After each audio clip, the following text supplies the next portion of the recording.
we'll do this till about 4:30 or so. I'm going to take a break.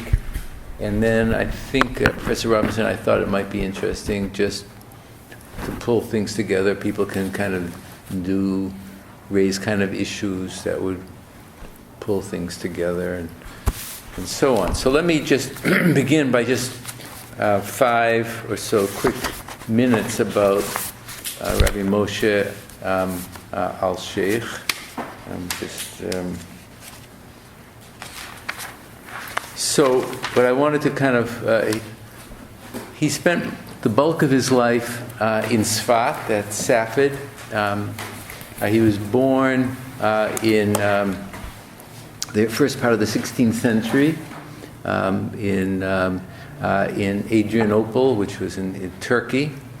And then after a period of time studying, he eventually came to Tzfat. So while he was still in Turkey, he studied, then he went to Greece with Rabbi Taitachik, who was also a teacher of Rabbi Yosef Karo, who was a Kabbalist and a halachist, and he studied both with both of them. So he was already one of those kind of people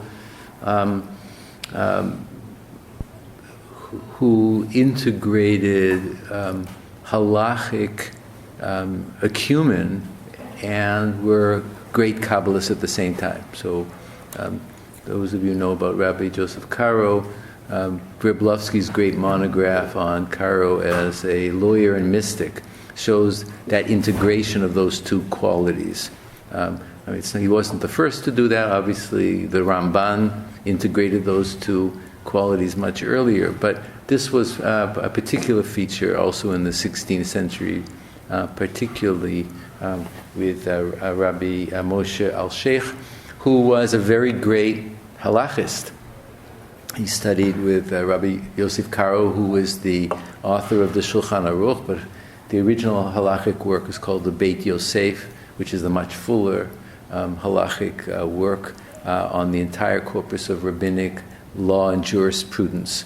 And Rabbi Moshe Alschich studied with him and received his rabbinic ordination with Rabbi Yosef Karo during a period of time of a great controversy. Part of the Messianic period of the revival in Tzfat was the revival of the ordination and beginning of a new Sanhedrin under Rabbi Yaakov Beirav. And he was part of that group, and he served also on the Beit Din in Tzfat. So he was a great halachist. Among many of his great qualities, he actually says in the introduction to his Torah commentary, which is called Torat Moshe, that he spent his whole life essentially as a halachist studying Talmud, so that he knew Abaye and Rava intimately, he says. But he spent his mornings doing Talmud, his afternoons doing poskim, he says in this introduction to his Torat Moshe, which is the kind of official, the decisors or the official legal descriptions, and then he would also do in the evenings, he said he did his general research. He only did, the amazing thing is that he only said he had time to teach Torah, the Bible, on Fridays, on Friday mornings, in preparation for drashot that he gave, his sermons that he gave, which apparently were exceedingly long according to his son, and they were then excerpted and made into exceedingly long commentaries. But what is actually quite astonishing, in addition, it's anybody who knows the productivity of what some of the people did, of the scholars in Tzfat, it's impossible people can do these things in 27-hour days or something like that. I don't know what they were doing. But in addition to all the halachic work, and he has a whole collection of his response to the Sheilot Shuvot, all of these were published later in Venice, but he He also wrote this large commentary on the 5 books of Moses. He wrote commentaries on all of the Megillot that we have. So this is one. This includes Kohelet and Esther. He has the other volume I have is the Shir Shirim, which I studied in enormous detail for my Shir Shirim commentary. And the amazing, there was this revival of the study of the Song of Songs in the 16th century in Tzfat, and his work was among the great works. There was a revival of that in the 13th century, and then again in the 16th century, particularly that. But he also wrote a commentary on the book of Daniel. He wrote a commentary on the Nevi'im, on the prophets, and in the 18th century, that was excerpted and turned into a commentary on the Haftarot, which are the prophetic liturgical readings. So there was an attempt to kind of even excerpt the excerptions of his commentary on the Nevi'im, which was called Marot HaTzovaot, based on the women who contributed mirrors and everything to the building of the tabernacle. So he did all of that. He also wrote a commentary on the book of Proverbs called Rav Peninim, and he also, one of my favorites is his commentary on the book of Psalms, which is Romamut El. So these are extraordinary pieces of work, and they reflect, I don't know whether Professor Robinson had gone into some of that, but beginning even already in the 13th century, there was this development of what has often now been called compilatory commentaries, which kind of made use of huge amounts of different kinds of sources and blended them and integrated them. And this was particularly a feature of the biblical commentaries in the 16th century. And all the masses of work integrated masses amount of material. By the way, the commentary on the Haftarot that was called Likutei Man, the kind of collections of manna that was done. So the titles of his books are quite astonishing. The one on the one on Eov was called Chelkat Mechokek. I don't know how he got these titles, but he did. It was kind of interesting. Yes. Oh, did you say study with Joseph Tzitz? Yeah. In Salonika? Yeah. So it's worth, just for anyone who wants to pursue research into this area, maybe worthwhile mentioning that Joseph Tzitz also wrote a commentary on Kohelet, as did another contemporary of Alschich, Moses Amos Nino, both strongly philosophical, however. Tzitz did it. He's also his fight. I haven't. Is philosophical. We're the first to really bring in scholastic learning to biblical exegesis. So Tzitz, his commentary is full of citations from Thomas Aquinas' Summa Theologica, as is Moses Amos Nino, and they also are starting to confront the new science, the new Copernican astronomy. So if he came from, I didn't realize he studied with them. If he's studying with them in Salonika, then much of what he does in his commentary could be put in contrast. Well, then so that's something that I would like to hear more about, because I've gone through some of Tzitz Kabbalistic material, but I didn't, and that's particularly through Caro and others, that they had these midnight study sessions. But I did not know that it was. What makes that actually interesting as well, and maybe this is, I don't know what the channel would have been to the scholastic material, but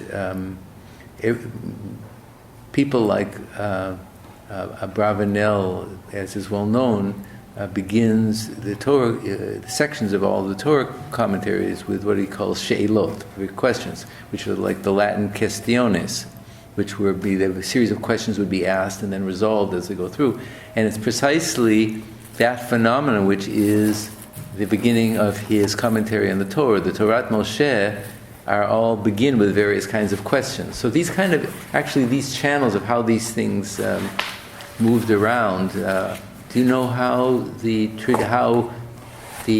Aquinas material would have come through? Saying directly from Latin and translating. Tzitz would have known it from? Translating into Hebrew or borrowing from earlier Hebrew translations of the Latin, from Judeo Romano and people in the 13th and early 14th century.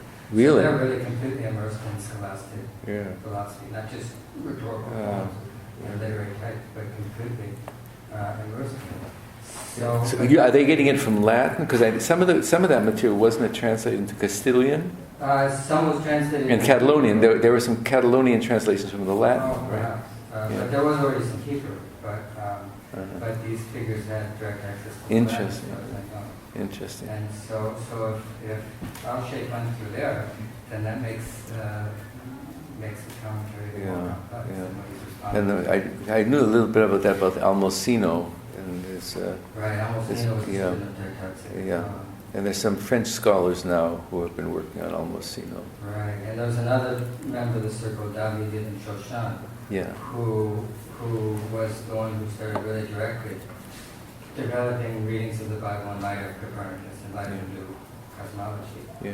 Well, this actually is an interesting. It's an interesting contrast. Then, if Alschich was doing that in the light of the philosophical material, there are some references. I think even some that I gave of Alschich, where he refers to Sefer Ikarim of Albo. He uses the Rambam, but he doesn't. It's very, very. It's only to serve the argument, and even he's. What's also very interesting is the way that he is very hesitant about using Kabbalistic material. He was a serious Kabbalist. Not only did he study Kabbalah and was in contact with the extraordinary mystical experiences of Cairo, but he also studied with Alcabetz and Cordovero. So, and he studied with Isaac Lurie as well. So he was as intimate as anybody was with the deepest mystical secrets. But he, if you look at the translation, it's actually misses a lot of the point because he refers to the work of those who are Yodei Chein, who know Chachma Nisteret. But the translator here, I think, just sort of says mystical literature or something like that, and then also he refers to the mystical literature in other kinds of ways. But he never goes into anything that is of any deep mystical significance. I'll show you a couple examples where he deals with transmigration of souls, but he mostly does that to deal with the problem of suffering of the innocent, and he also deals with the issue of the production of light through spiritual commandments. But some of those texts are known from the Zohar, but in the Zohar they have a very theosophical dimension, and they don't have that same dimension. The other thing I would just mention... But just to create the interest as well, I've always been interested in the Salonika school. Of the what? Salonika school. Yeah, right. Tartaxic was obsessed with spiritual light as well, but he came at it almost exclusively through Thomas, Jules of Rome, and through Proclus, through the Hebrew translations of Liber de Causas. So there's a real mixing of genres. literatures going on. I don't think we have any major study on that. Would be a major thing to do in Tate.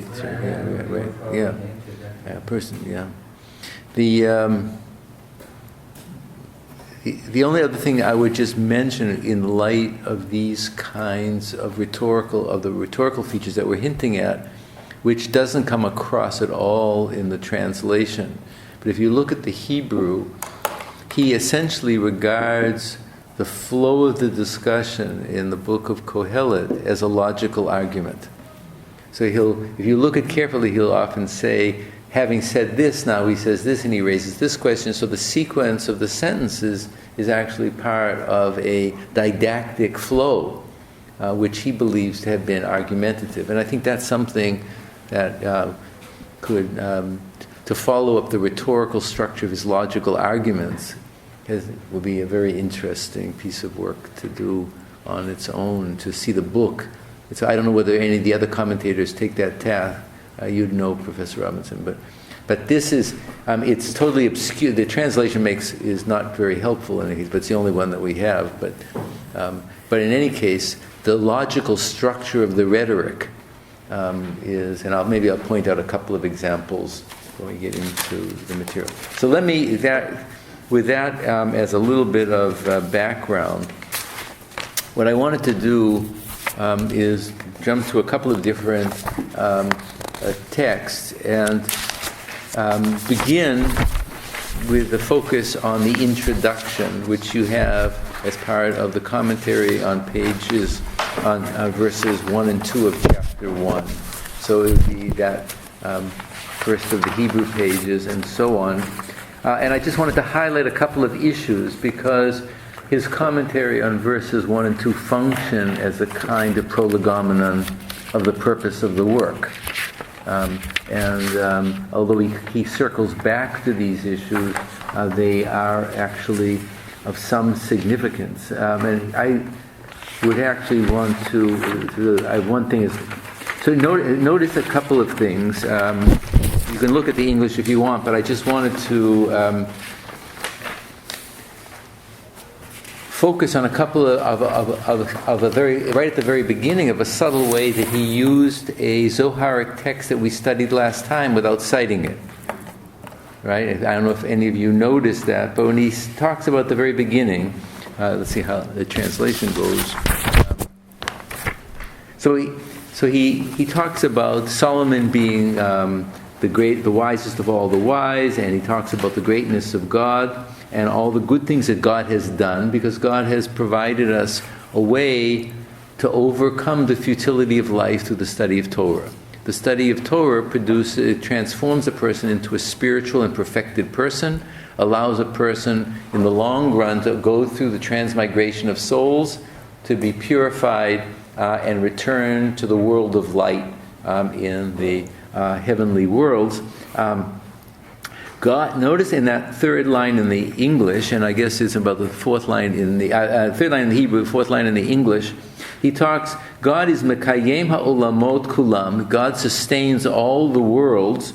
Al kol motzah pi Hashem, through the breath of His mouth. And remember, we saw that text from the Zohar last time about the notions of Hevel, the 7 types of Hevel, and the Hevel that comes out of the mouth of God, that God sustains the world through breath. We had a long discussion about that last time, about that relationship of breath, and how Solomon himself, through contemplative inwardness, was able to move through those several breaths through the inner structure of his own being, to get back to that notion of God as the font of all existence, which is really the font of breath. But the image was from Deuteronomy 8. Remember, Kol Motzeh Pi Hashem. And that's, here again, he uses that. So everything is from Motzeh Pi Hashem, and so that's already a Zohar material that's kind of embedded in this material. Asher Yekayem B'Torah Hashem Chefzo.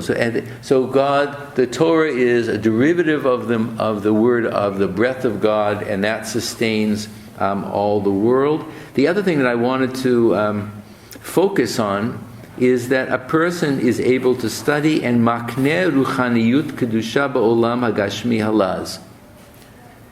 And so here he's saying that a person is able to achieve or to acquire ruchaniyut kedusha or kedosha. There's a kind of spiritual holy purity. Here it would be hard to say, and I would rely on Professor Robinson, whether this actually would go back to the more Arabic sense of ruchaniyat, that in the way that Halevi uses it. There was this very specific way that notion of spirituality was used in some of the Sufi and some of the Arabic material, the Shi'i material, but it would be a question whether that's what he means here, or just a person is able to increase their spiritual dimension. Do you have any sense of how he's using that? But he contrasts this in a very interesting way, the spirituality, ruchaniyut, which would be that spiritual dimension, the increase of their ruach, their spiritual quality with God, over against the gashmi. So the task of the person in this world is to not only overcome the temptation to hevel, of futility, and the temptation to momentary pleasures, which is now called the gashmi, the physicality or the corporeality of the world, but to strengthen the ruchni, to strengthen the ruchaniyut, or in the Arabic, ruchaniyat, that spiritual dimension of the self, through performing the commandments. And from his point of view, then you create creations of light that ascend through the Shekhinah all the way up to the heavens, and then God pours down fuller light. So the connection with God is through a manifestation of light, or orot, that are produced through the doing of the commandments, and they create this deveikut with God, a connection with God that is a spiritual light. It's not a physical light. He particularly says it's a spiritual light, and that becomes this channel of connection. But how strongly he means this notion of ruchaniyut, I think, remains to be really discussed. But then he goes on to say, a person shouldn't just become like a breath of smoke because just like all of his chumriyut, his materiality is just like kashan tichle. It's something that just passes by. But a person should develop ruach Elohim b'kirbo. So a person has the Spirit of God that's breathed into him at the very beginning of his life. That has to be expanded, and the Torah is a means of expanding the spiritual aspect of one's ruach and linking one's up back to God. So that becomes the task. Then he goes on to say, Ki yochaz tzaddik midat hayavil olam. The task of a tzaddik, of a wise person, is to come to the realization of the folly and the futility of life. And the whole book is now a logical argument of Solomon at the end of his life. So he takes that material from the Midrash, who now has accumulated the wisdom, and he's teaching this book as a series of logical arguments to perceive that by living a life of futility, you just disintegrate and you become like matter, and the task is to choose the text and the argument that you develop the ruach, which the spiritual quality of the person, which is then developed through the mitzvot. And now notice what he also says down, actually two other kind of things that I just wanted to focus on, because you begin to see a kind of spiritual vocabulary that you don't see elsewhere. For example, I'm not aware how much earlier terms like this appear. You have where he says that performing the commandments is ara kekelim v'hachanot. They are means and preparations. This notion of hachanot is a very, very, most of this language we know from the 18th and 19th century Jewish spiritual literature, but that you would use the Torah and the commandments as hachanot, as preparations or means to achieve chayei olam haba, the world to come. And that you should use the commandments. Now notice he looks at the next image, which at first you might think is simply a kind of Maimonidean usage, but it's a very spiritual understanding. Kimatziv sulam mutzav arza. You should use the commandments and the performance of the commandments as a Jacob's ladder to ascend Hashamayma, to heaven. Al yidei esek haTorah. So the performance of the commandments, that's how he's understanding the esek haTorah, u'mitzvot, asher yaseh be'evarim gashmin, to use your physical limbs. Now he might even be alluding back to Bachi, we don't know, but he's using one's physical qualities to develop the spiritual qualities. V'chalkei olam haba asher yaseh adam mitzvot Hashem la'asot. So that's this issue, and then he goes on to say that Solomon understood all of that. So the whole task is to understand the true dimension of Chachma and to use the mitzvot and this understanding as a ladder of ascension, that not only that, because as you increase your own ruach, you increase the light that's created out of the commandments that you perform, and you create this bridge of light that connect you to the higher and upper worlds. As you do that, as we'll see a little bit later, you not only purify yourself, and this I think comes back to that question that Professor Robinson asked earlier, as we'll see at the very end, to have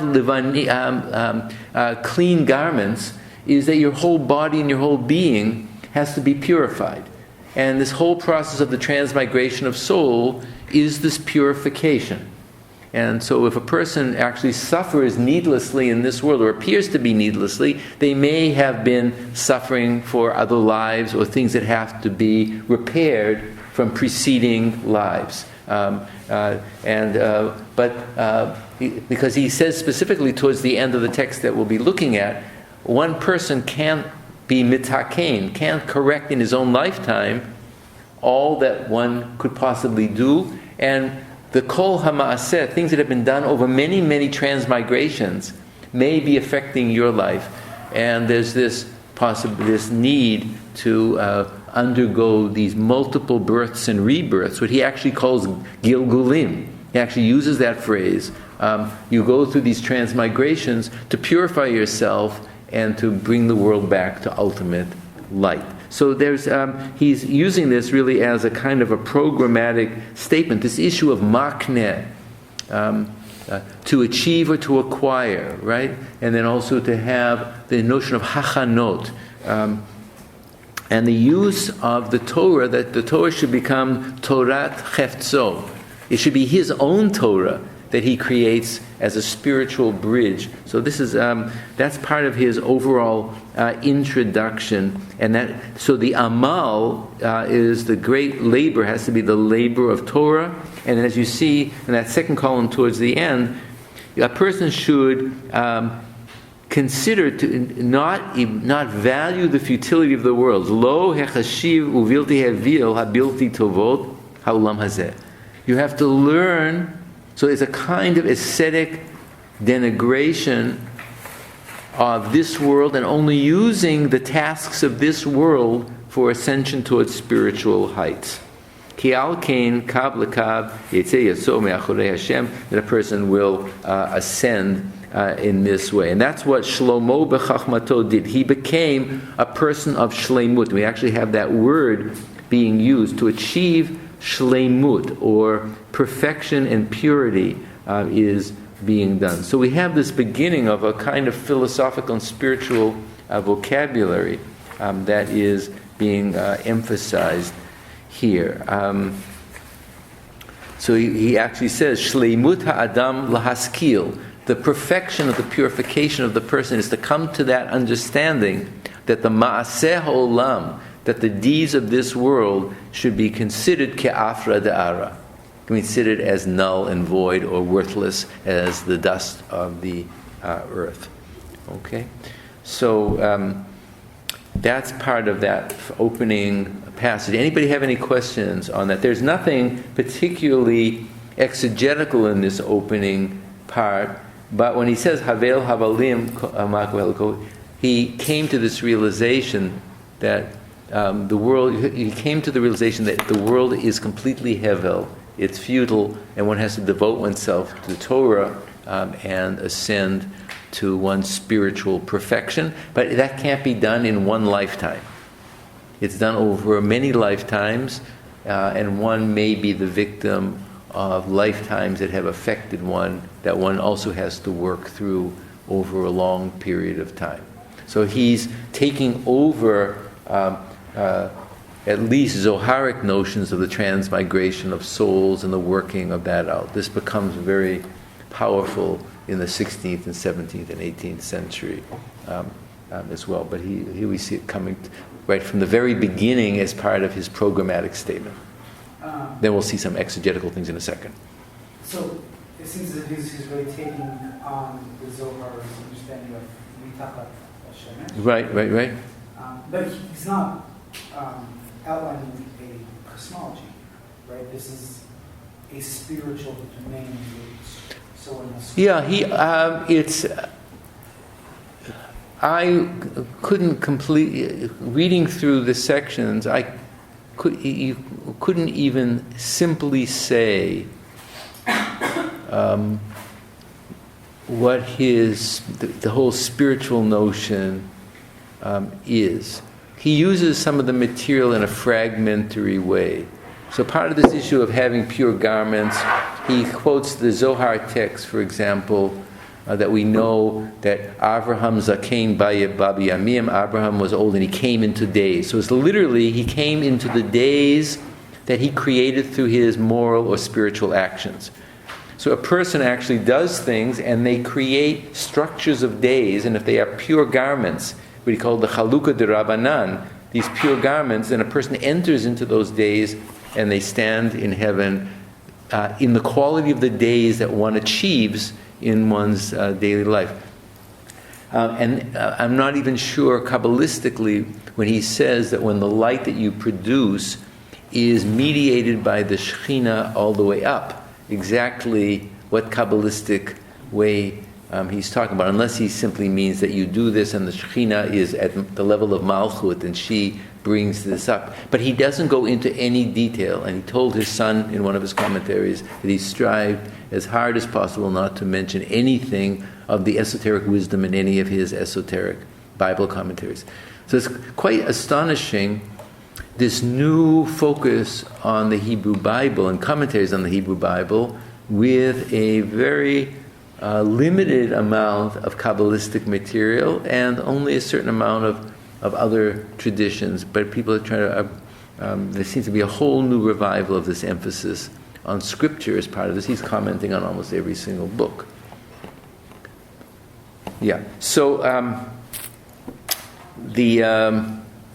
that issue that David just raised about Tachat Hashemayim, or under the heaven, he actually picks up at the first part of that next on the commentary on 1:3, which I don't think I gave you, but he says that the Torah is on high and it's Al Hashemayim, it's above the heavens, and everything else is everything that's above the heavens. He says is shleimut and nitzchi. Those are the terms.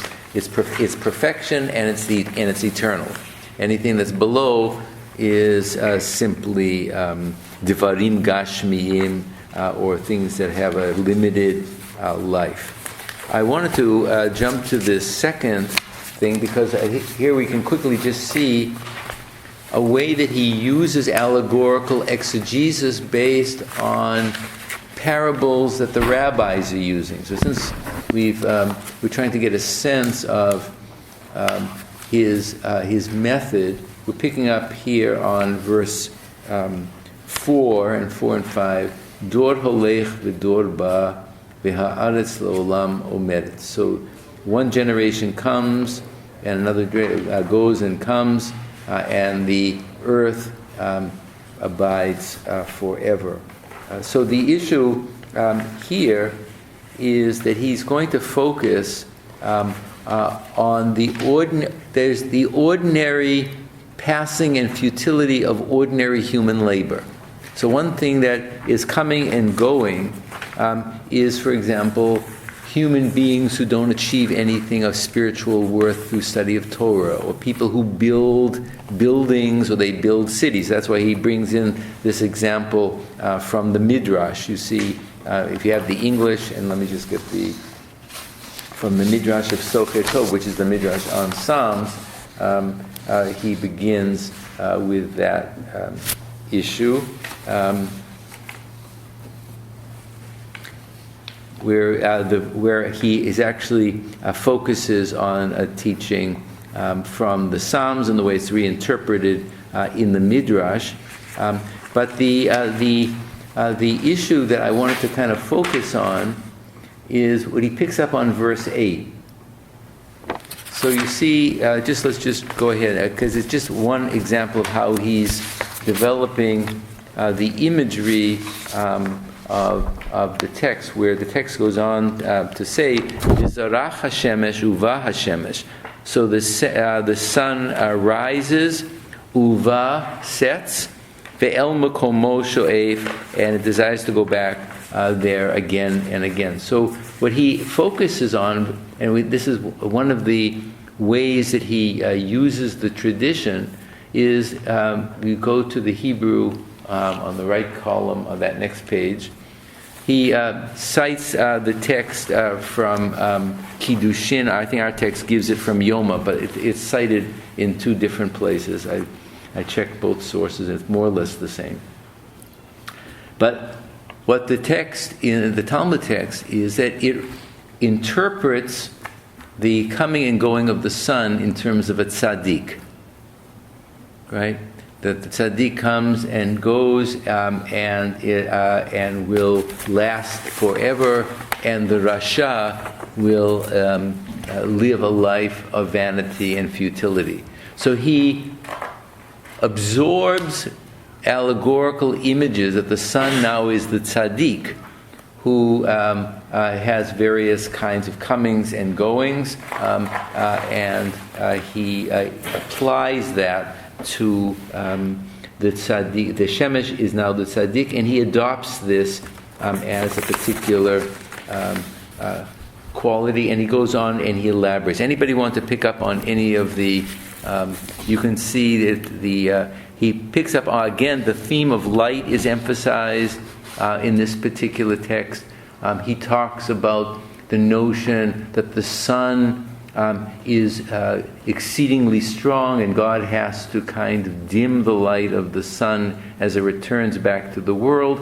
And then similarly, the pious person, as you see in the English, takes his good deeds with him.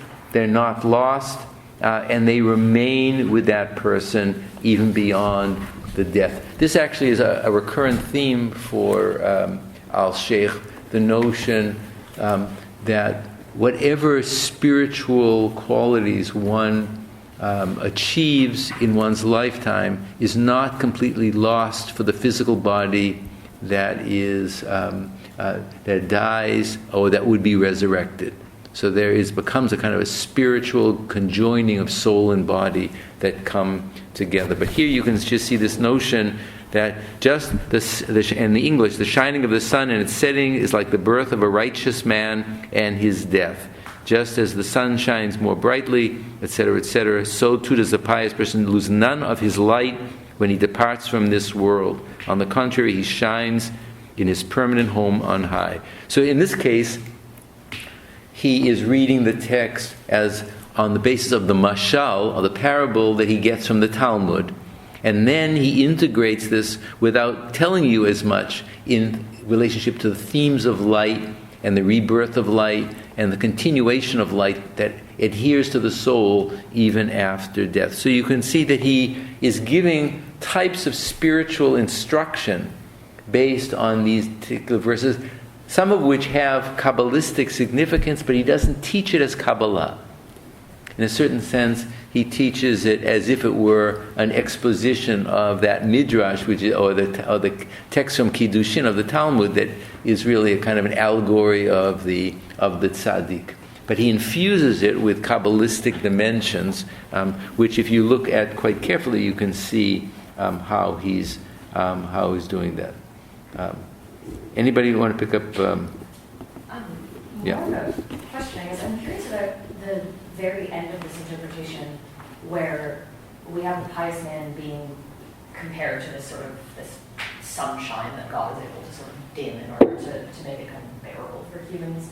Right. But then at the very end, about the pious man, you get that his soul reaches the heavens where it's worth, its power is sort of more truly appreciated. Is there some kind of aspect of polemic or something that he's responding to with this idea of one's worth as a tzaddik can't completely be kind of actualized and realized until one has sort of made one's way to the heavenly abode, sort of thing? No, I think he's mostly focusing on the fact that the tzaddik, who is the righteous person, accumulates qualities of light. He says that which don't leave him. Lo yagia elav chisaron behis talko. When he ascends or he departs from this world, there's a trace of light that remains in the body.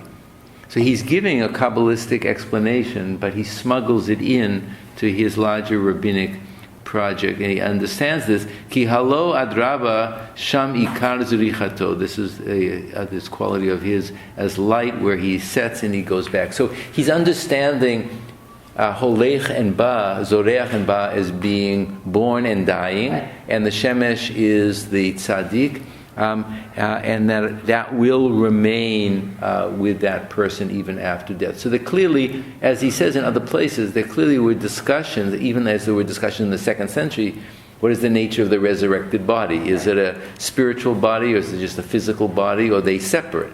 And that was a discussion that appears in a lot of the literature in the early centuries. It clearly was an issue that he's focusing on too, whether that the nature of the physical body, the spiritual soul, or the integration of the two after death. And there's a trace that remains here. Okay? That Rabbi Yeah. said that What? you get the same thing, which Emily is saying that you can see the light of the light of the person does not open up before he dies. Right. But I don't remember whether he quoted. No, I don't think he has, yeah. Anybody want to pick up on anything else? So I just wanted to particularly focus on that aspect, since we don't have a lot of time on him. But in this particular case, you notice how he adduces a rabbinic source. He uses the rabbinic source as the allegorical way into the reading, but his reading of it is actually premised and based on Kabbalistic notions of soul and body and light and shining, but he doesn't teach it as a Kabbalistic teaching. What do you make of this sort of strange reference to Rishi Prabha, where he says... All right, let's just take a look at it and see where he says. So when it comes to shine on our world, God dims its light with a pool of water so that its intense heat will not burn up the earth. So this is probably based on some kind of a mythic fragment that we don't have from rabbinic literature, that God takes the sun, minartiko, from out of his quiver, and that because it's so strong, God has to kind of keep that light.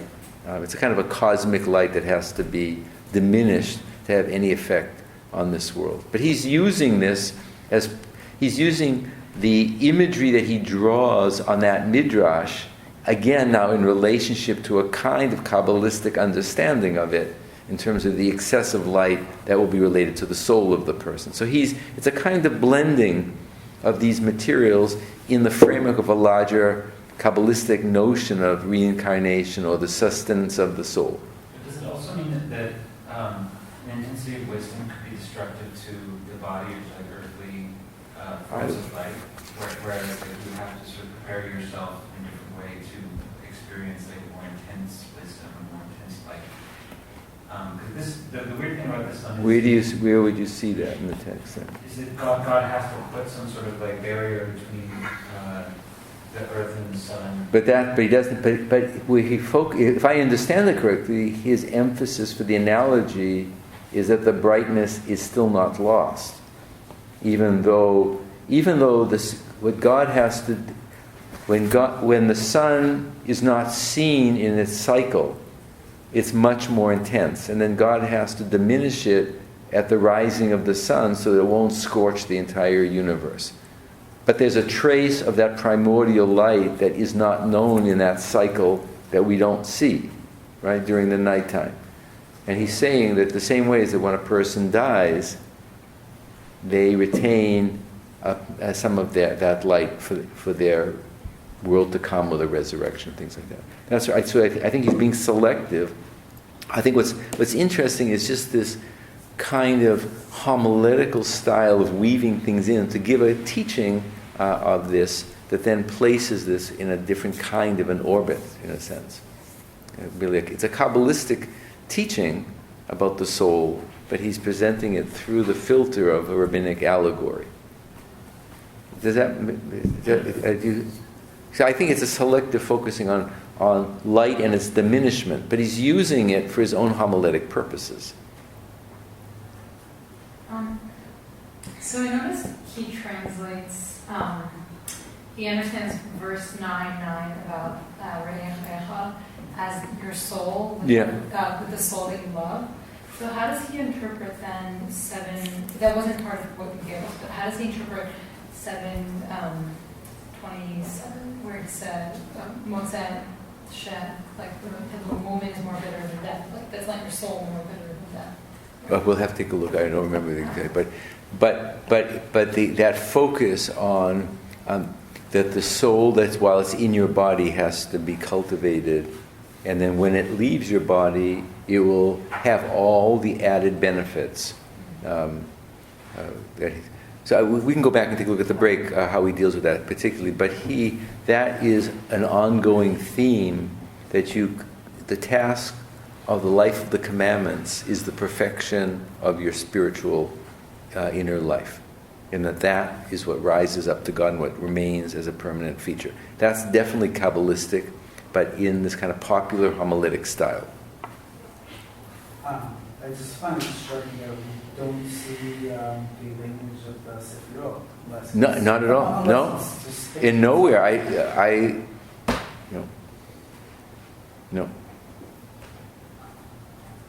I'm not aware of him using that in any Was kind it of what. common in his context? Not Very.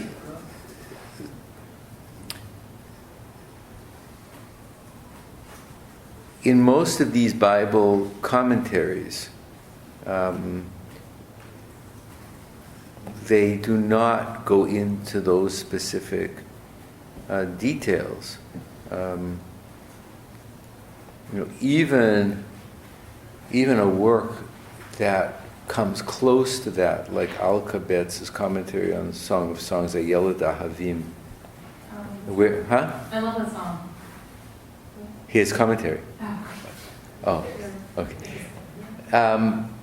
Where part of the whole purpose of the soul is to rise up ultimately before God's presence, he makes a lot of allusions to the Zohar, but he never teaches it or teaches those levels at all. So there seems to have been a great restraint in some of these Bible commentaries to refer to this material. So that's considered to be a more deeper or inner mystical level in that sense?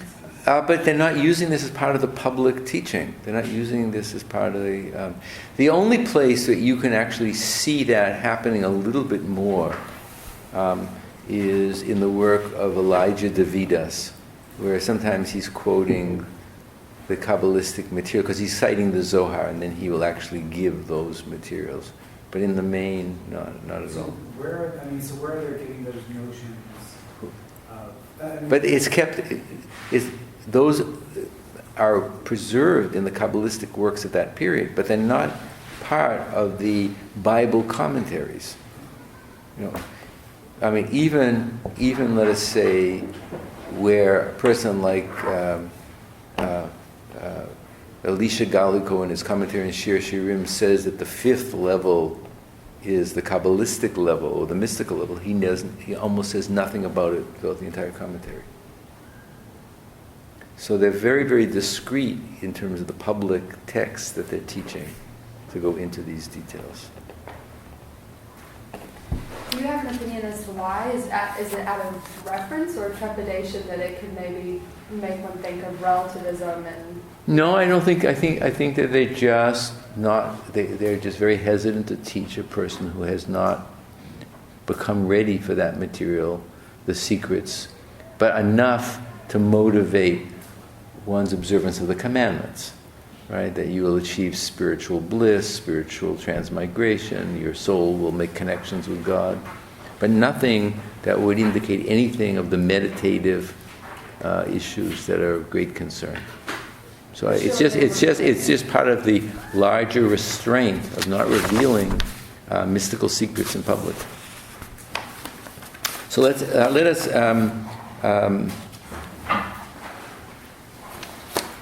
us actually look maybe more slowly one text where we can actually see the exegetical and other issues. His text, the number 3 from 1-9. Let's take a look at that, perhaps in a little bit more detail, so that we can actually see how it's not too long, and maybe we can use this as a good parade example and then do a couple more towards the end. So let's, why don't we begin with this? Someone begin with the reading, and then we'll go through it and just see how he weaves together the various sources and creates an argument. Okay? So who'd like to begin? We're going to do 1-9, which is your number 3 on your source. So we'll do this a little bit more slowly, just as a kind of example. There are others that we could look at, but let's just look at this. So let's just begin. Let's go paragraph by paragraph. Anybody want to begin? Now I'll go back over the Hebrew so that we can. Anybody want to start with the English? Anybody good in English right now? Dove has an English accent. Yeah. The King's. I love the King's English.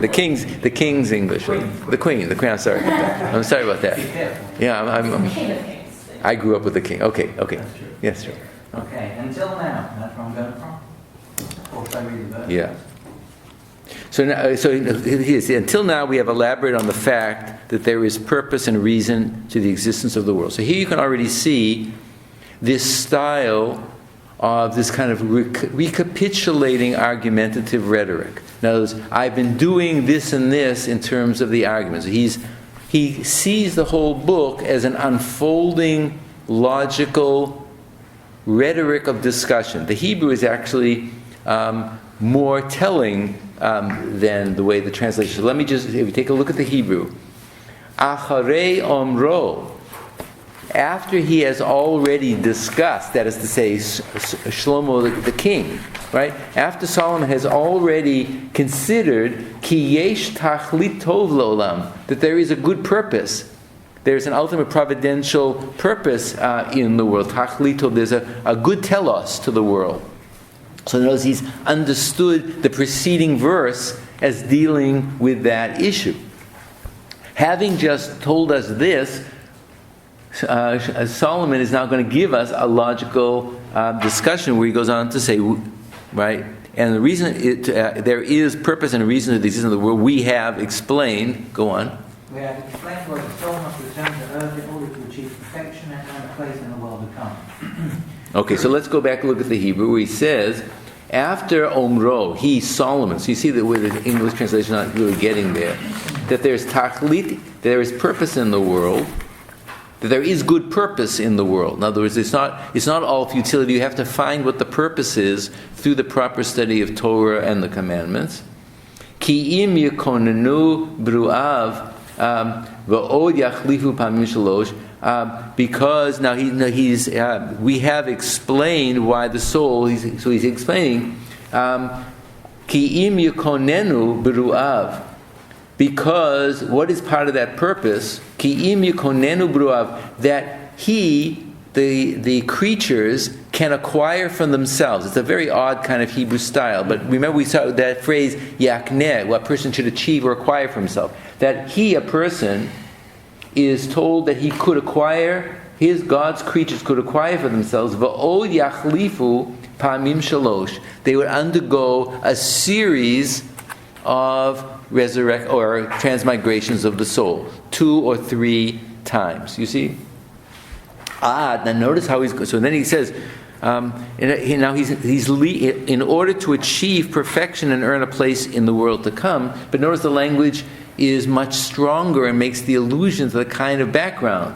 Ad yetzei kenoga tzidkata tzadik. So a person has to go through several transmigrations until the self is perfected and becomes a creature of light. Kinoga tzidkat tzadik. He becomes illumined and purified of his corporeal existence. Hasamagamato chaye holam haba. That person who places his megama. So you have a person has a megama, a spiritual intention, and when your intention is to eternal life, even though that's going to take a while, you are part of the tachlit. The tachlit is the larger metaphysical dimension, and the megama is the spiritual orientation. Right? So he's playing off, you can see his technical language. Ki yashit amalo batorah. So again, our text is a little bit more paraphrastic, but he's saying that the person has to devote his amal. The amal is not a negative. The amal has to be the amal or the labor in Torah, umitzvot, v'lo yifneh el havlei ha'olam hazeh, and not turn aside or to be distracted by the futilities of this world. So you can see during this, it's now presented a little bit more paraphrastically, but he's using that as a kind of rhetorical language. Let's go on.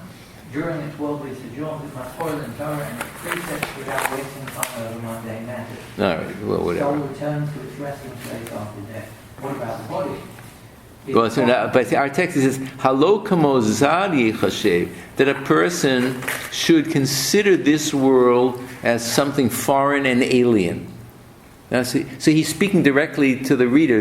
These notions are these kind of rhetorical turns in the argument where he's speaking to the person should consider the world as zar yechashev. Remember, he used that word yechashev is to consider or to evaluate. That's what yechashev, because remember he said earlier, a person should deny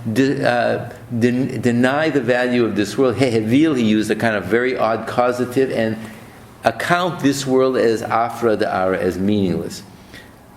Shivat hanefesh acharei moto be'einei hanimshachim achar hateva v'shetiyeh po mitzukunat lachzor latid baguf. So the whole task is that a person should have in mind the constant perfection of their body and soul, knowing that, because of what he just had said earlier, that you're going to go through multiple lives.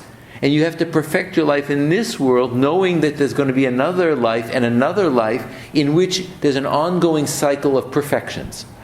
Because you're coming late in the game, and there's been an accumulation of sin and distraction, and these all have to be spiritually purified. But your task in this world is also to be aware that your purpose is not fulfilled only in this world, but you have to fulfill your megama as much as possible, knowing that the larger purpose of the world is the perfection of this soul, which is the accumulation of many lives.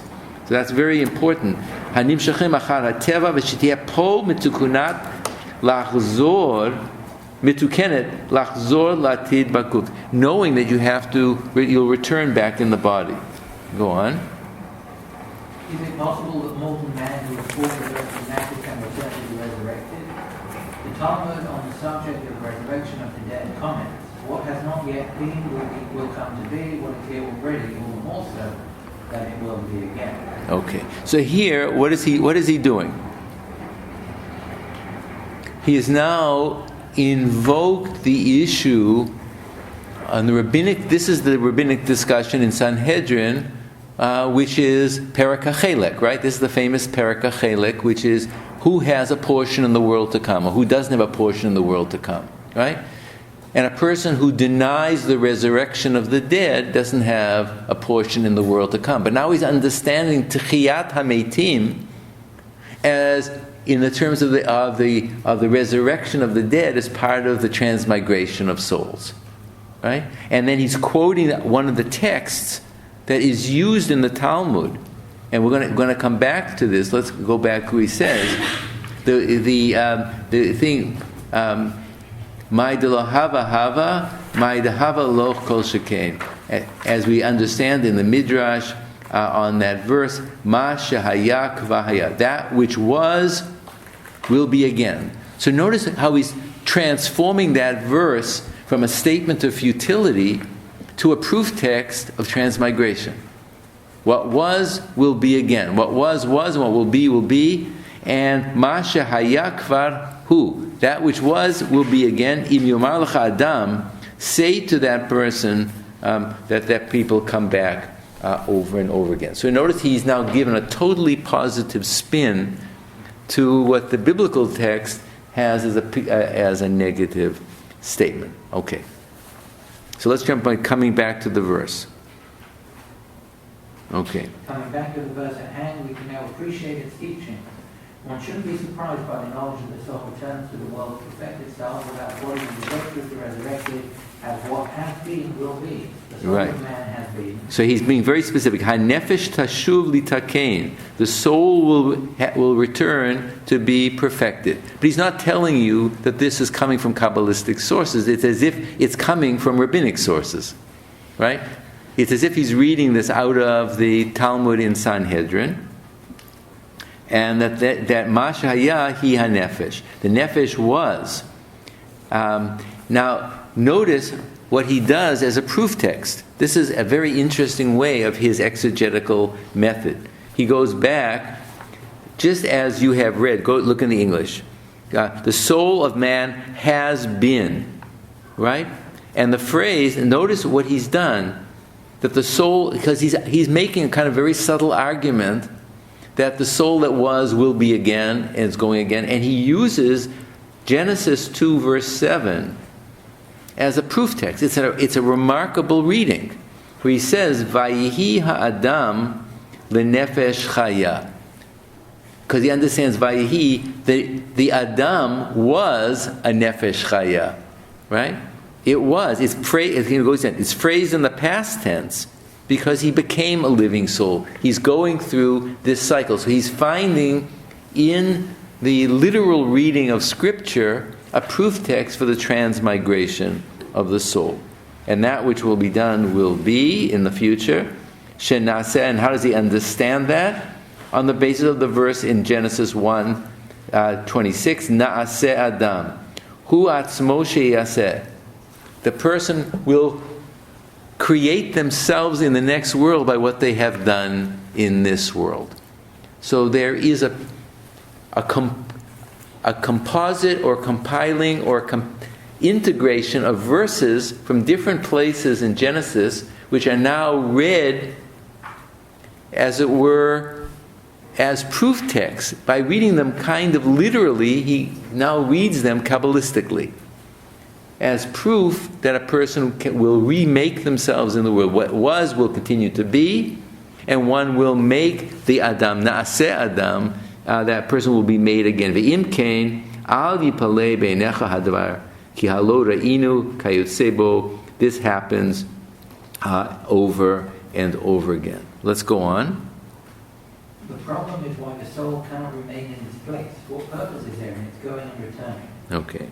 The answer is there is nothing new under the sun. In this world there is nothing new, but in the high world there is.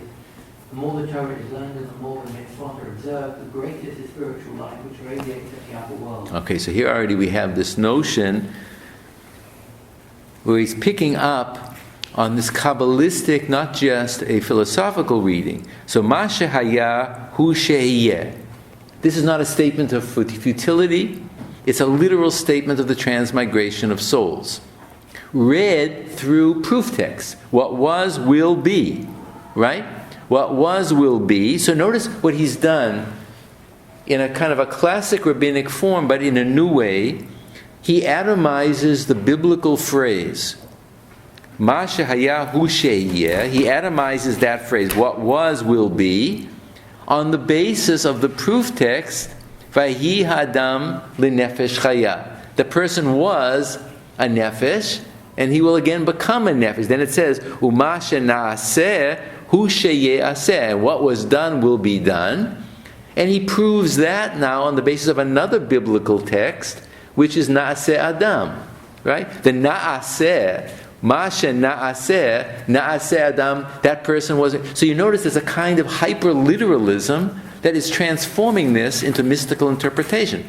But notice what he's done. He's finding proof texts that are exactly correlated with the negative statements or the futile statements in our text, to read them as the most positive statement of the purpose that God has said in the preceding verse, that there's an ongoing purpose of perfection through the multiple lives and resurrection of lives.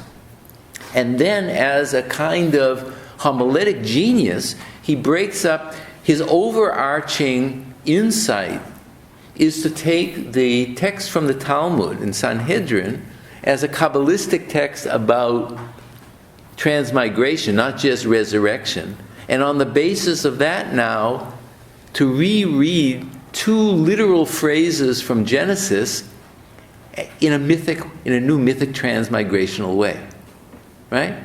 And he links them up. The Ma shehaya is Vayehi, it was, Hu sheyihiyeh, right? And then Ma she'na'aseh, he is linked up with Na'aseh Adam, right? Ma she'na'aseh, Na'aseh Adam, that man has been made again. You understand what he's done? So notice the atomizing of the phrase that he's going through, and then he links it up with a biblical proof text. But the biblical proof text, though read precisely correlating the language, is now understood in a mystical literalism. In other words, it's understood in relationship to the master myth, which is transmigration, and that these phrases now are integrated into that. Hu she'ye'aseh ve'ein kol chadash tachat hashamesh. So now he takes the third phrase, And he says that under the heaven there is no chadash. Right? It's just everything all but above the heaven. Now he's shifting hermeneutical levels.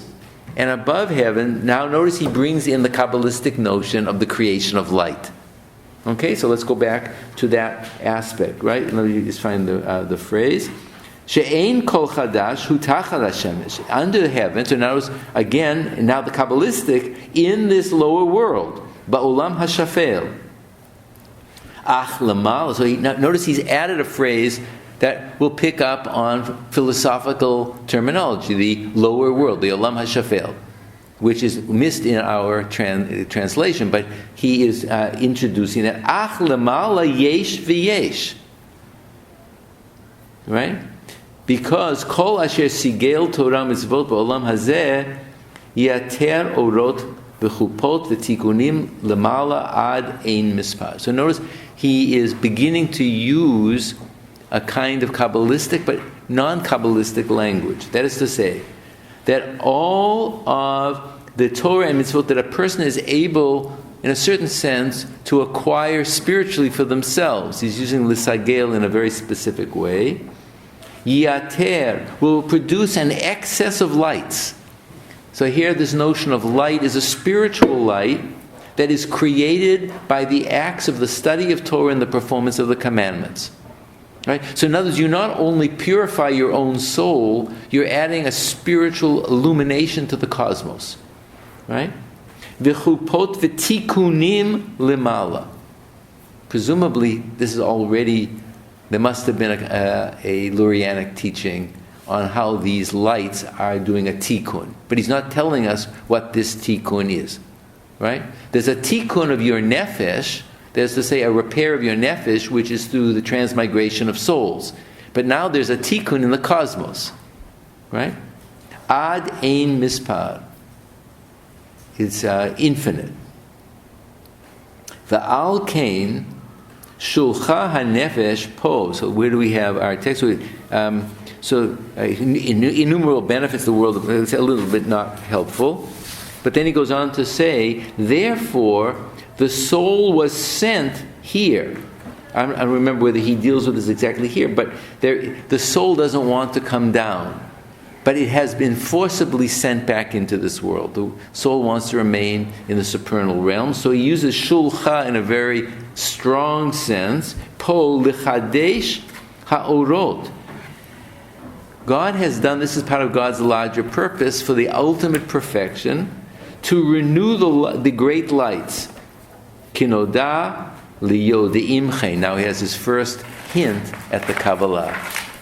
The renewal and the perfection of orot. And presumably, I would probably guess, on the basis of what David's saying, I hadn't thought of this before, but he may be using orot in this sense as the sfirot, the kind of containers of light. Right? Because don't forget, sfirot would be sapphire, it's a sapphire, it's a container of light. This may be the way he's understanding. In other words, you have the larger thematic of creation of light, but to perfect the lights probably needs to perfect the sfirot here. Liyod kinoda. This is a strong sense of noda, as is the gnosis of yodei chen, of those who have the gnosis or the esoteric knowledge of chen, not just gracious things, but it is an abbreviation of chet nun, chachma nisteret, hidden wisdom. So he's making an allusion to this. V'gam ki l'umat zeh lo yedru avonot v'chatot. Let's go on with that. Nevertheless, where do we have? The soul is recycled. It's really not helpful. So that more light can be radiated in the world above. You saw it's a lot stronger in the Hebrew. In addition, the sins and misdeeds that have cleaved to the soul make it necessary for it to be cleansed. So this is part of God's ultimate purpose of this tikkun that human beings have done. So he says, Begam ki leumat zeh, corresponding to that. Because remember, it's zeh leumat zeh. One thing against the other God has created. Leumat zeh. Remember, we talked about that passage from the Zohar in Ecclesiastes. Lo ye'adru avonot v'chataot. They will not be absented. They will not be lost in this world. Hinei mehem yitmarku begehinom. Okay? So here again, notice the subtle way that he's using this language. Anybody pick up on what the language that he has here? Right? This is exactly the language you have in the Talmud of the scraping away of sins. Either there, in the discussion in Yoma of the discussion of the sins, either you do it on your own at the teshuva, or someone else will be doing it, but the task is limarek, to scrape away the sin. So he's alluding to all of these issues. Hinei mehem yitmaraku, but he's adding this as a hitpa'el form. It's not the way it appears in the Talmud. Begehinom umehem begilgulim ad yovad zichram. It's an amazing contrast. His style is condensed, but there's a huge spiritual universe that's being created. So sins remain. For that reason, they go into Gehenna, or to hell, where they are now being purified. That is part of this cycle of repetition. Umehem begilgulim, and they will go through these causes. Some will have to be burnt out in hell. Some will go through these cycles. There are different ways in which some of the sins are being obliterated. Ad yovad zichram, until any trace of memory of these sins will be completely forgotten. Let's go on a little bit to the end, and then we'll have some questions. Someone else continue reading. Right? But Oroto, he actually doesn't talk. So let me just translate. So he says, V'orot Torah u'mitzvot. But over against this, so he hasn't given this, the lights of Torah, so the lights that Torah produces, and mitzvot, will be chayim b'kayimim olam, ve'ad lamala min Hashem. All of this is producing lights above mehagalgal hayomi. So now he's using philosophical language, not Kabbalistic language, which was orot, above these spheres, right? And you're producing these lights above the spheres. Let's just finish this last part, and then we can open it up for... anybody want to just finish up this last thing? Oh, shit. So notice he says here, O shi'ur hakatuv, or the import of the teaching is. Where is he? I don't know where the English is here. Another interpreter. Where? Another intended meaning. All right, let's go on. So why don't you continue? Another intended meaning. Okay. So notice again his attempt to create rhetorical continuity. Or one could say that the upshot or the estimation or the shi'ur, the imaginative understanding or the measure, right? The evaluation of the text. It's hard to understand what he means by shi'ur here. The quantity, the measure, the understanding, the imagination, the quality, all of those could be understood from a rabbinic point of view of the scriptural text is, after he has said, Zarach HaShemesh, etc., he now wants to get rid of an improper supposition. How does he translate it here? Mistaken belief. But notice he's using svara, which is a very different kind of a thing. He's using the rabbinic notion. A person could draw the wrong rational conclusion, right? Not the wrong, which means deviation. Right. Yeah. Yeah. The opposite one, right? The vidacha. Yeah. So therefore, he has gotten rid of. Yeah. He has rejected the svara ha'afachit, the opposite one. In other words, so again, even his second approach will be that there's an attempt to counter a certain kind of argument. Be'omro lo yuchal ish lidaber. A person can't even express. Let's go on to the end. The question is still asked. What advantage Isn't it better for it to remain in its place on high and be its creator? Isn't it somewhat of a letdown to return to this mundane world after having gone through so many migrations? Okay, so then he goes on to say that the soul doesn't want to go down, and he sends it back, and he comes back to the verses, that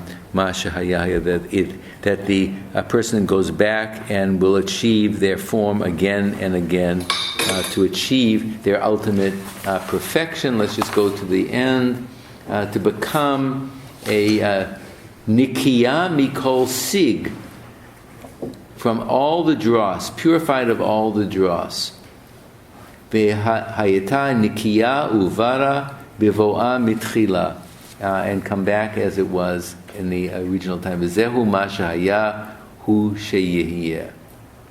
Now go on to this last part, and what it says about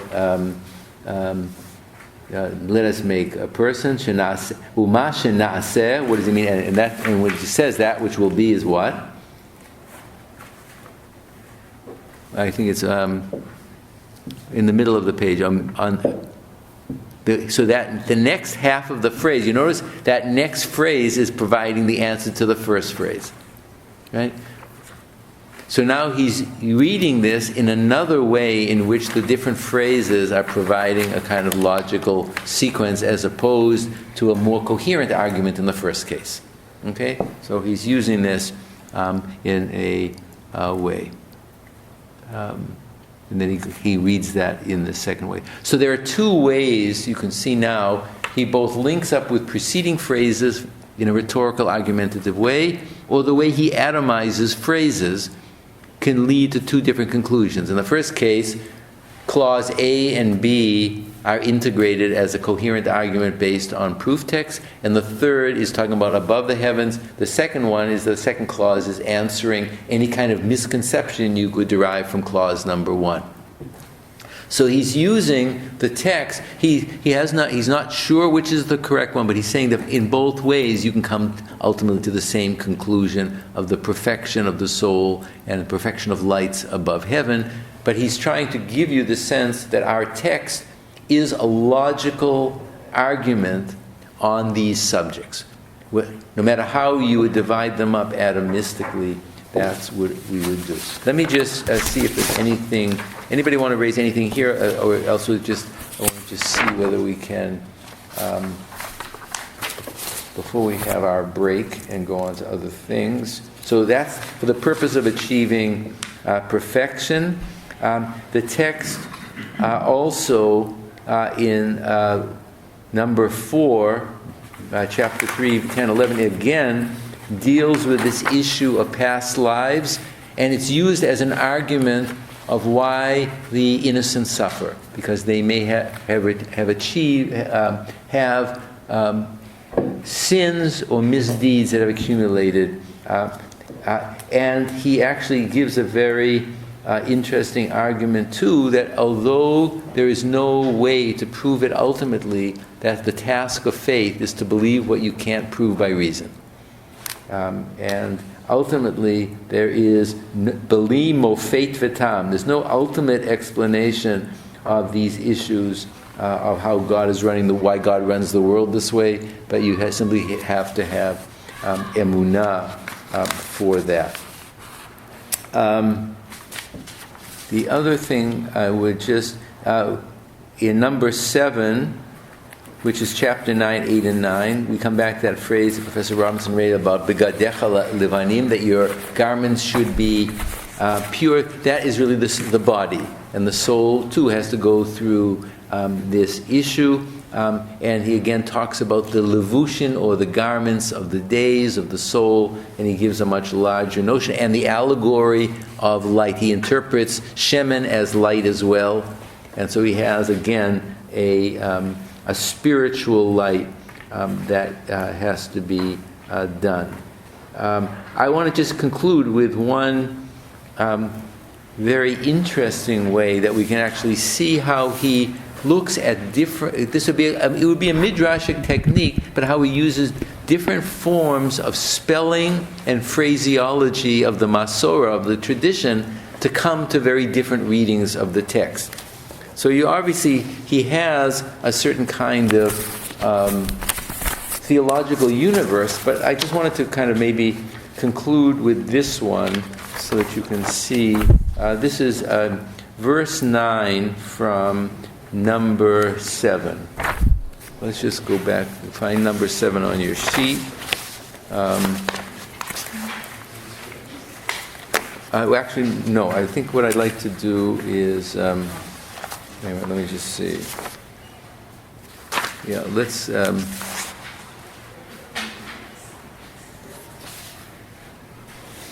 Oh, yeah. Okay. So let's go to number 7, not to verse 8, but to verse 9.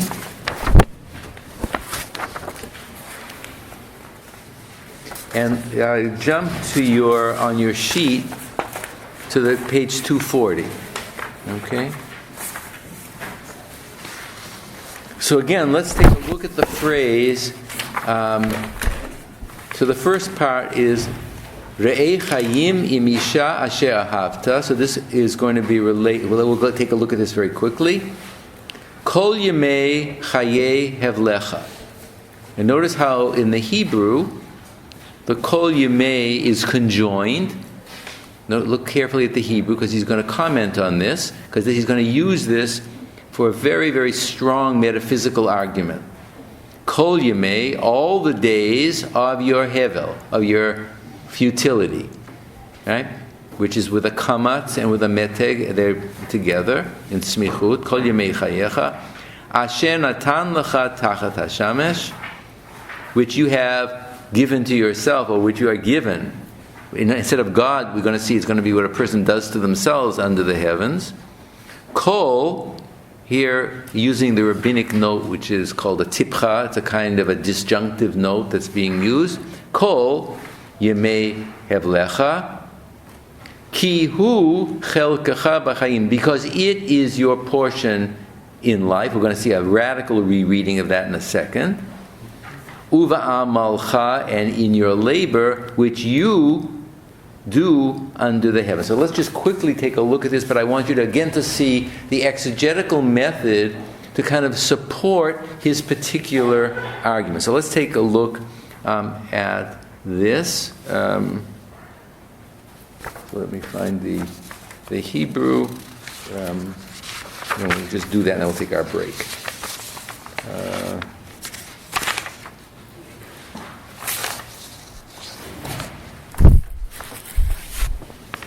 So where are we picking up?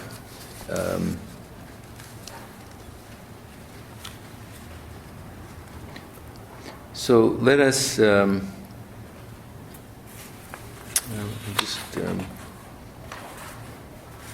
let's just jump down to this issue of somehow I've got this.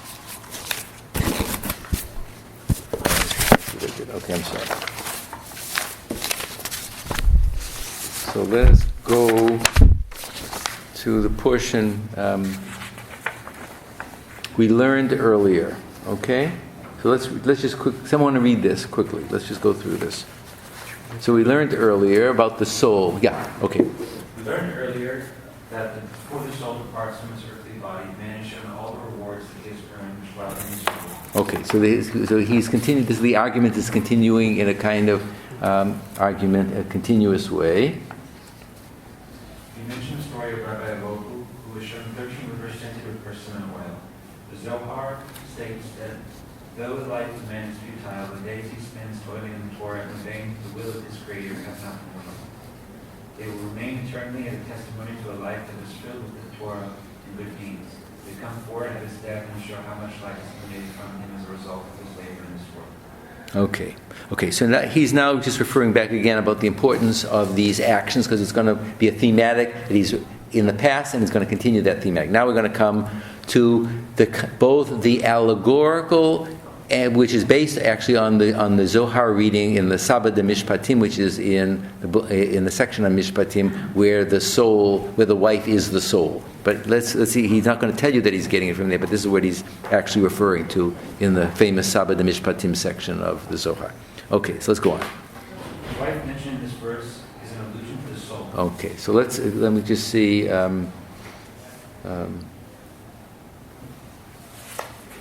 Okay. I'm just trying to get his technical term. Okay, go on.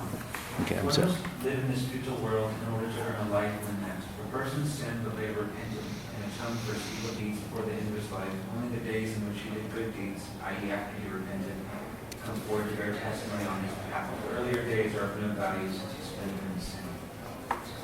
On the other hand, he has done good his whole life long. All his days are gathered and they act as eternal witnesses to the spiritual wealth that was achieved during his lifetime. Hence, it's far better to be rich from all one's days rather than only a few. Okay, so what is it? So notice that at the beginning, he's now going to give us a kind of summary statement of the larger principles. That the wife, to see life with the wife that you have loved. So the first issue is this focusing on the soul and the perfection of life to achieve the perfection of Chaim with the soul that is in your body, right? And that's why. So now he's giving us this larger notion of performing good deeds. The earlier days are of no value since he spent them in sin. On the other hand, doing good deeds his whole life long, their gaze are gathered and goes on. So now go to the end. See life. See life with the wife you love. A person's wife, i.e. his soul, is still within him. His life will be shown to him. Okay, so notice now, let's just go back to so you see how he is reading this allegorically, right? Right? Re'ei chayim im isha asher ahavta. So how is he reading this allegorically? What does he say?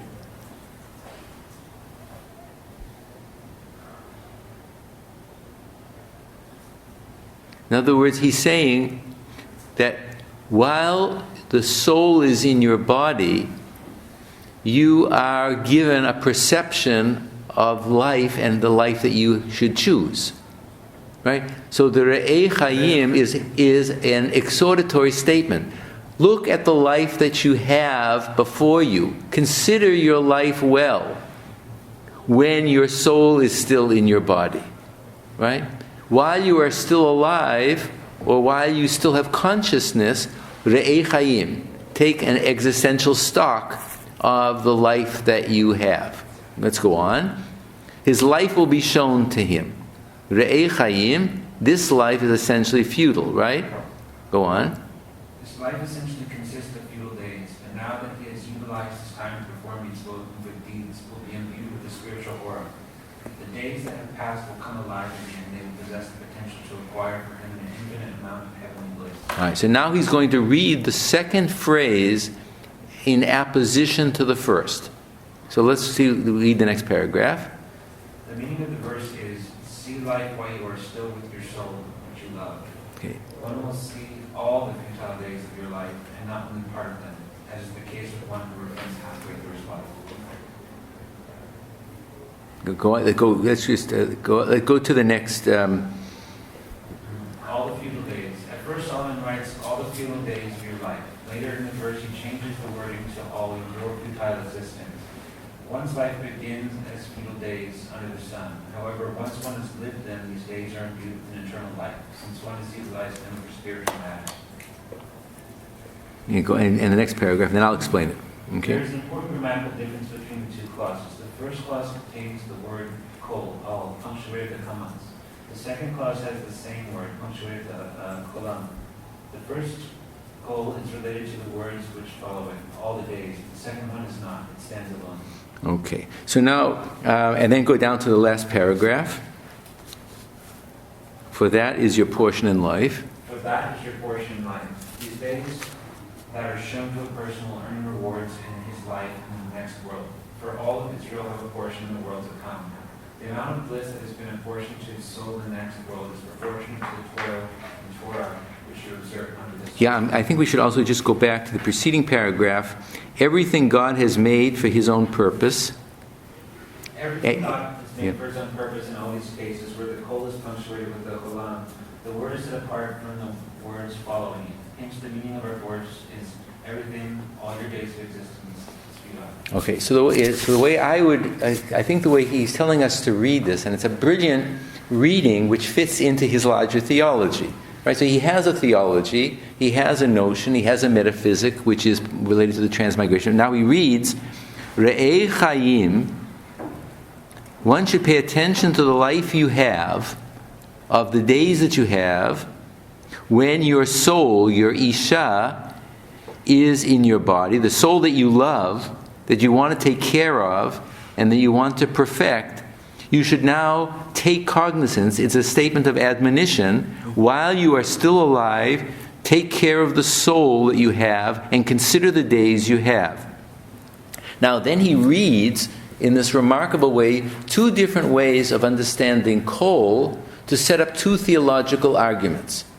So the first one is what you should consider, kol yemei chaye hevlecha. You should consider, firstly, kol yemei, that all your days are futile. All of your days are futile, which are chaye hevlecha. When you deal with them as simply as hevel, they are simply futile days, which are given to you under the heaven. Right? And that's one of the things you should consider. But when you come to a full awareness of this and you live a life of Torah, you say, the second kol is you become aware of what you can do to all the days that had been futile. You can deal with all of that which you had considered futile, and what is it? You realize, ki hu chelkecha b'chayim, that God is your chelek in life.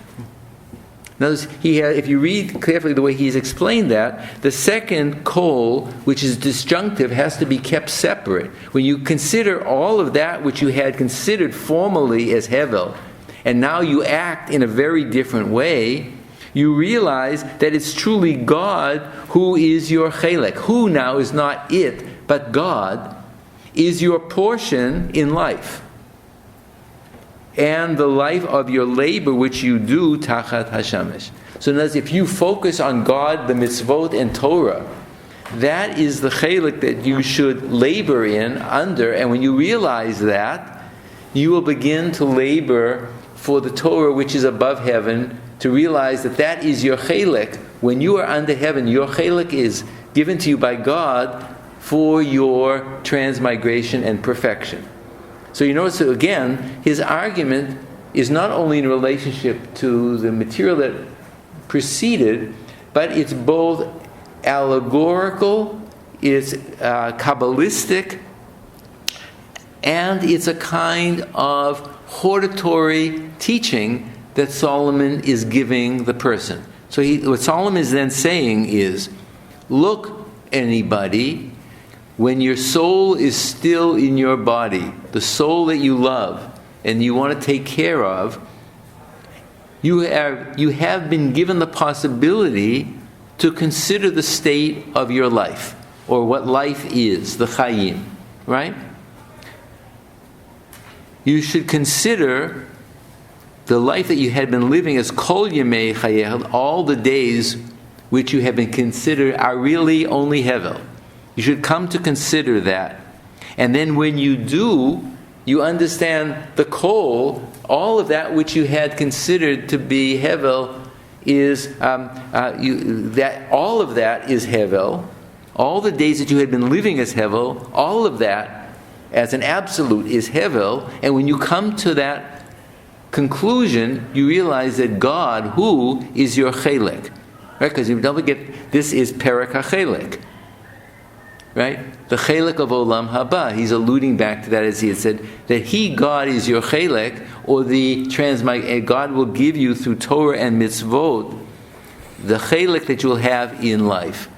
And you can have eternal life through performing the life of the commandments, ba'amalcha asher ta'amalei, on what you labor in under the heavens. So you see that what has simply been an extended series of phrases deepening the pessimistic notion of the hevel of a person under life is now a warning of how to perceive your life, to change it, and to come to a different kind of theological conclusion, realizing that God has given you a portion that can allow you to transcend the futility of this world. So that the whole phrase now becomes a new rhetorical argument for the perfection of the soul that God has given you. So Solomon now becomes a teacher of spiritual perfection, not through philosophical wisdom, but through the performance of the Torah and the mitzvot in a Kabbalistic way. And then you create all this, the spiritual aura and the light will now create your new chelik in Olam Haba.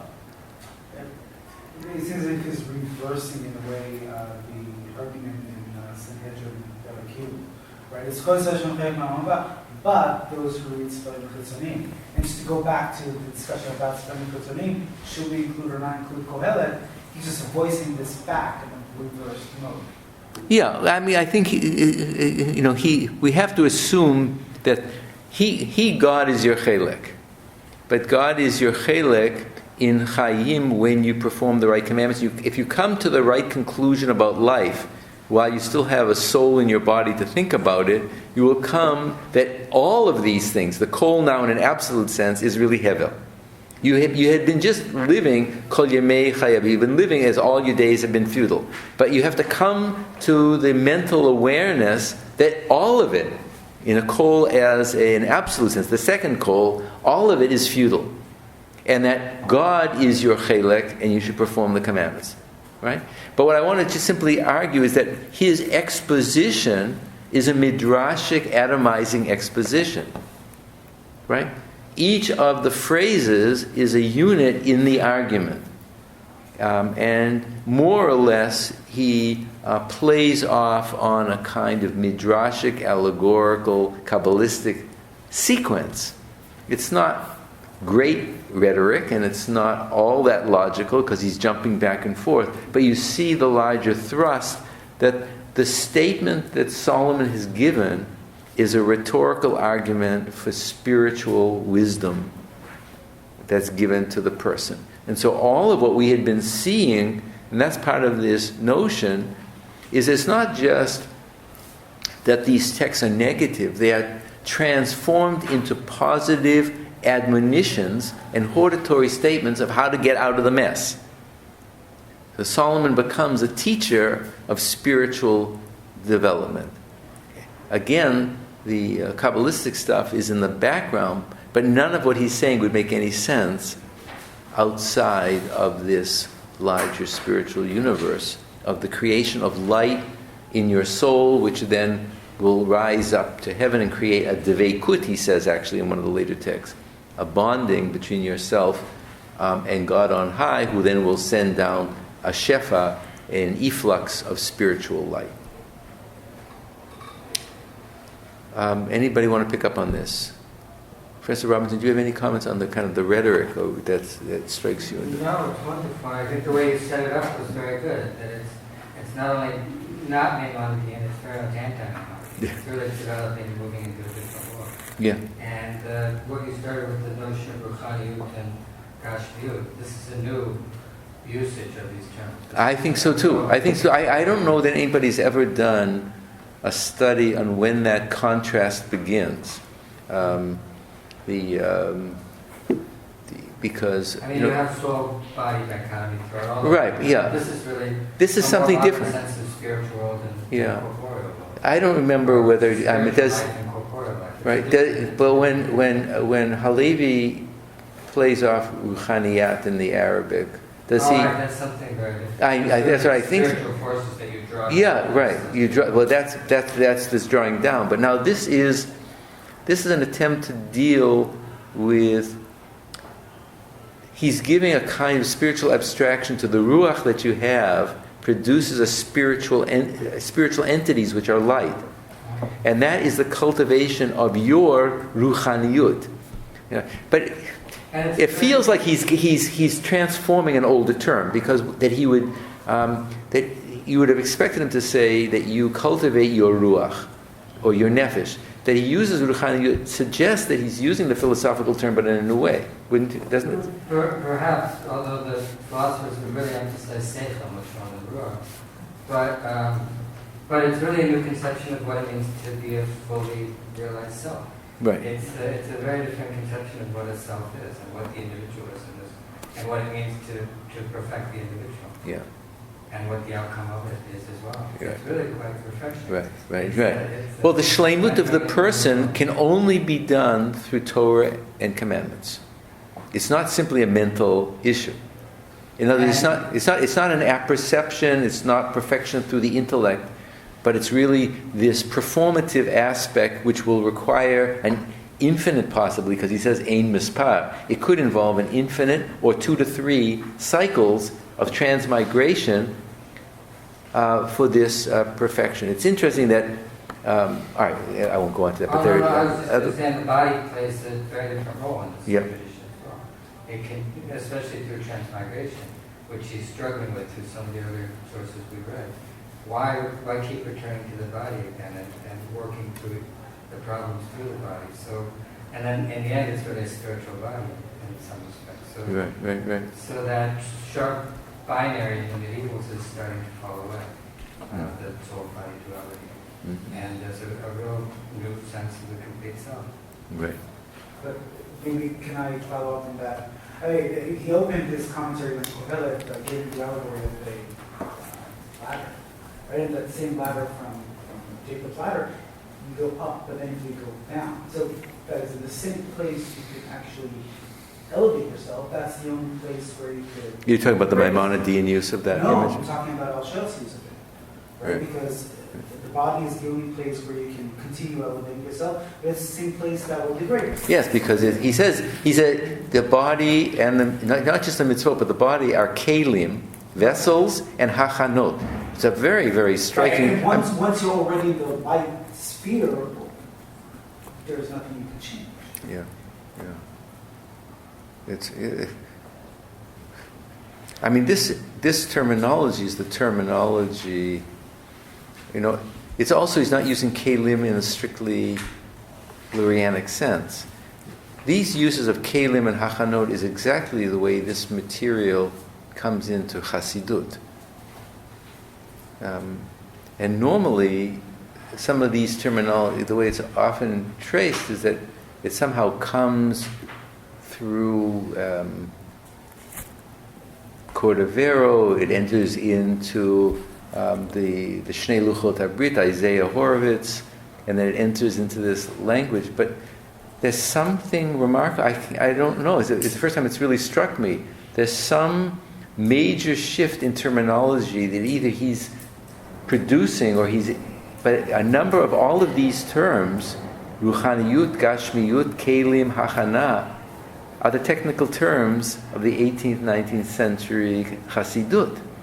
And I'm not sure what that middle stage is. It's not terminology that appears in Musa or the ethical literature, which has often been argued as one of the transitional points, and the way that comes through the famous work of Shnei Luchot HaBrit, the 2 tablets done by Isaiah Horowitz. Some of that is there, but there's something here. He may be the great innovator for all I know. It's not terminology that appears also in the Maharal of Prague, which is also considered to be one of the transitional points into early Hasidism. There's something here that's creating a religious vocabulary that comes up in a new way in another a century and a half. I just don't know what's preceding it and what's followed, but there's something remarkable going on here. And I think this relates really nicely to what you remarked on at the beginning of today's session, and may start to move us toward the end of the quarter. Why did he write a commentary on almost the entire Bible? And why at these key moments are these figures writing commentaries on the entire Bible?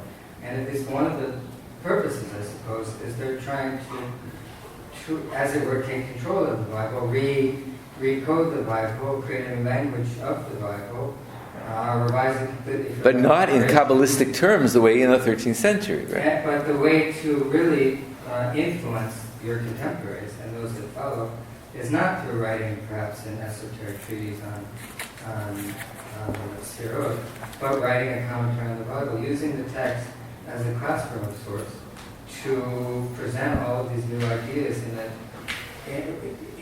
working off of what everyone's familiar with, the words of Kohelet, Right. to really transform thinking about the whole way. So it is writing the book commentary is perhaps the most effective way to initiate a revolution, using my terminology, in an exceedingly traditional way. Yeah. This. It is exploitative in a sense. It's what? But whether it's conscious, exploited suggests conscious, then there's some conscious calculation to it or not. And it's just to correct the tradition in light of the thinking, which at that moment is thought to be the correct way. You're saying there is a choice being made as to how to communicate this message through returning the Bible rather than a treaty. Correct. Then you're writing a commentary on the Zohar, for instance, or writing a super commentary on the previous commentary on the Bible, to write a new one. Using some similar language, some new language, using old terms in new ways, it's really perhaps the best way to, misusing all these terms intentionally, reform the community